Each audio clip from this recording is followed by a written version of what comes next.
Hello friends, very good evening. आज एक बहुत इंपॉर्टेंट वीडियो सीरीज़ लेके मैं आपके सामने यहाँ पे आया हूँ। मैं यहाँ पे आपसे डिस्कस करने वाला हूँ कि previous year math chapter wise marks distribution, मतलब मैथ्स में कौन से टॉपिक से कितना क्वेश्चंस आया हुआ था वो मैं आपके सामने यहाँ पे डिटेल्स में डिस्कस करूँगा। एक्चुअली इससे ये फ़ायदा होगा आपका कि you will get A pattern कि कौन से पैटर्न में क्वेश्चंस आया हुआ है, हमें कौन से टॉपिक में कितने डेप्थ में हमें कितना प्रेफरेंस देना है, कौन सा टॉपिक को कितना ज़्यादा स्ट्रेसफुली उसको कवर अप कर रहा है, वो इसका एक डेकोरम आपको यहाँ पे वो मिल जाएगा। ठीक है।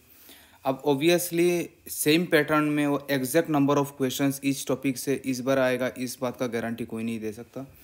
लेकिन हाँ, आपको एक सब्जेक्ट का मतलब जो जो इम्पोर्टेंट टॉपिक है उसका वेटेज आपको मिल जाएगा।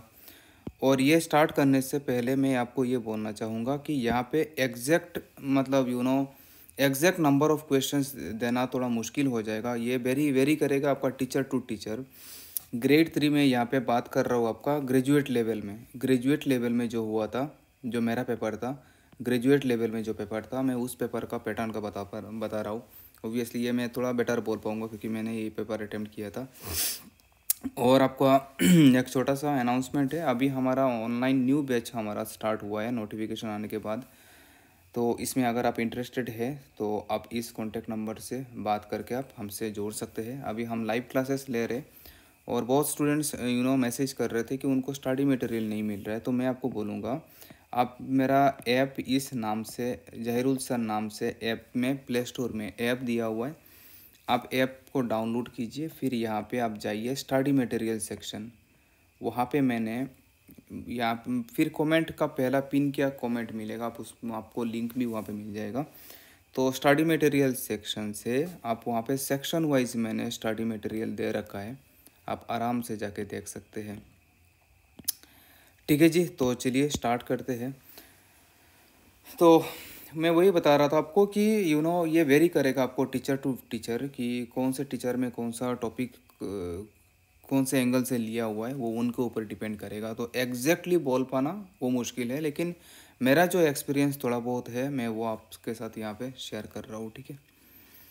तो सिंप्लीफिकेशन टॉपिक से क्वेश्चन तो सबसे ज़्यादा क्वेश्चन, अच्छा देखो, मैं ये स्टार्ट करने से पहले मैं ये बताना चाहूँगा, इसमें जो पेपर है ना, एडीआरई का जो भी पेपर है, इसमें 50% वेटेज होता है आपका बेसिक मैथ्स का।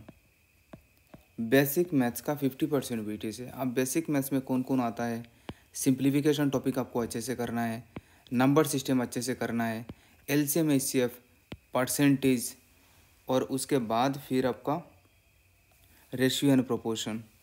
दीज आर द टॉपिक्स, हाँ, जो आपको यहाँ पे आपको 50% वेटेज आपको दिलाएगा। ठीक है। तो ये टॉपिक आपको बहुत अच्छे से करना है क्योंकि this is the basic maths. Simplification topic से आपका 4 क्वेश्चन आपका आया हुआ था।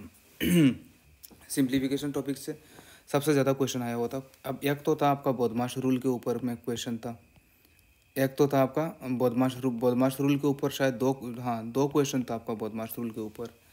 और फिर एक था कि रेशनल इरेशनल में एक क्वेश्चन, रेकरिंग में एक दिया हुआ था।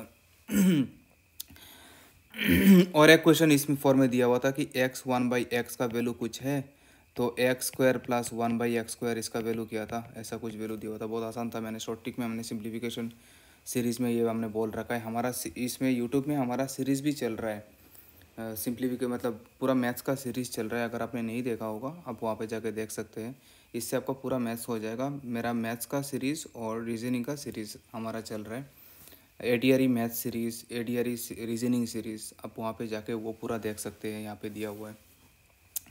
फिर उसके बाद आपका नंबर सिस्टम से आपका 2 क्वेश्चन आया हुआ था। नंबर सिस्टम में वही जो मैं आपको रेकरिंग में बोल रहा था वो वाला एक क्वेश्चन, और आपका डिविजिबिलिटी रूल के ऊपर में लिखना मेरा मुश्किल हो रहा है, लेकिन आप थोड़ा समझ जाना। डिविजिबिलिटी रूल के ऊपर एक क्वेश्चन था आपका। ठीक है। और फिर उसके बाद अगर मैं आगे बात करूँगा तो आपका एलसीएम और एचसीएफ टॉपिक से आपका 2 क्वेश्चन था, एलसीएम और एचसीएफ टॉपिक से। अब एलसीएम और एचसीएफ में जो क्वेश्चन था ना, ये रिलेटिव था आपका रेशियो प्रोपोर्शन का कॉन्सेप्ट भी यूज़ हुआ। तो अब यहाँ पे आप ऐसा भी बोल सकते हो कि एलसीएम एचसीएफ का एक क्वेश्चन, एक एलसीएम एचसीएफ से एक आया है, और रेशियो प्रोपोर्शन में क्वेश्चन रेशियो प्रोपोर्शन से आया हुआ था 2। तो आप इसका एलसीएम और एचसीएफ का एक क्वेश्चन आप रेशियो प्रोपोर्शन में भी ले सकते हो, क्योंकि एलसीएम और एचसीएफ का रेशियो एंड प्रोपोर्शन का दोनों कॉन्सेप्ट मिला हुआ था। ठीक है, दोनों कॉन्सेप्ट मिला हुआ था। तो आई होप आप समझ रहे होंगे मैं क्या बोलना चाहता हूँ। तो ऑब्वियसली अगर एलसीएम एचसीएफ का कॉन्सेप्ट आपको पता है और रेशियो एंड प्रोपोर्शन का कॉन्सेप्ट आपको पता है, फिर दोनों मिला के फिर आप वो क्वेश्चन कर सकते हो। और फिर उसके बाद आपका परसेंटेज में आया हुआ था आपका 2 क्वेश्चन, परसेंटेज में 2 क्वेश्चन आया हुआ था। अगेन परसेंटेज में जो क्वेश्चन था वो आपका सिंप्लीफिकेशन बेस्ड क्वेश्चन था, आपका सिंप्लीफिकेशन बेस्ड क्वेश्चन थे। तो अब यहाँ पे आपका सिंप्लीफिकेशन और परसेंटेज का मिलन है, दोनों मिला के क्वेश्चन वो दिया हुआ था उस पैटर्न में। तो मैं इसलिए मैं बोल रहा हूँ ना, वो टीचर टू टीचर वेरी करता है कि वो टीचर कौन से सेक्शन में कितना ले रखा है। ठीक है, अब ये प्योरली जैसे सिंपल इंटरेस्ट वो प्योर टॉपिक है, अब उसमें छेड़खानी कुछ नहीं है। ठीक है, और फिर उसके बाद टाइम एंड वर्क से एक क्वेश्चन था, ये एक इंडिपेंडेंट टॉपिक है, ये पूरा एक इंडिपेंडेंट टॉपिक है, ये इंडिपेंडेंट टॉपिक है, किसी से कोई मिलता जुलता नहीं है। अब नहीं बोल सकते हो कि सर 5% है तो परसेंटेज आ रहा है, तो 5 ऐसा ही मैं रेट अगर मैं बोल रहा हूँ कि 5% रेट के साथ लिया तो अब ये परसेंटेज है तो परसेंटेज का क्वेश्चन है, ऐसा नहीं बोल सकते हो आप। जैसे ये पूरा इंडिपेंडेंट टॉपिक है, डिस्टेंस, स्पीड एंड टाइम, इसमें से आपका एक क्वेश्चन आया हुआ था। फिर उसके बाद ट्रिगोनोमेट्री पूरा इंडिपेंडेंट टॉपिक है, तो इसमें से आपका एक क्वेश्चन आया हुआ था। और फिर उसके बाद मेंसुरेशन, जो कि बहुत बड़ा एक टॉपिक है, इसका वेटेज इतना नहीं मिला जितना मिलना चाहिए था, इसमें एक क्वेश्चन आया हुआ था। एवरेज टॉपिक से आपका एक क्वेश्चन आया हुआ था, टोटल 20 क्वेश्चन था, आपको पता होगा टोटल 20 क्वेश्चन था। फिर डेटा इंटरप्रिटेशन से एक क्वेश्चन आया हुआ था, ज्योमेट्री से एक क्वेश्चन आया हुआ था। ठीक है, ये मैंने आपको ये जो पेपर था आउट ऑफ 20 का जो मार्क्स डिस्ट्रीब्यूशन था वो मैंने आपको बताया है। तो मैं ये चीज़ आपको बोल रहा हूँ कि जैसे सिंप्लीफिकेशन हो गया, नंबर सिस्टम हो गया, एलसीएम एचसीएफ हो गया, परसेंटेज हो गया, ratio and proportion, these are the topics जो आपका बेसिक मैथ्स है, और ये आपको बहुत अच्छे से करना है। और ये एक दूसरे के साथ मिलावट है, एक दूसरे से मिल के क्वेश्चंस बनता है। एक टॉपिक छूट जाएगा दूसरा नहीं हो पाएगा, दूसरा छूट जाएगा तीसरा नहीं हो पाएगा। This are the topics that are relative to each other.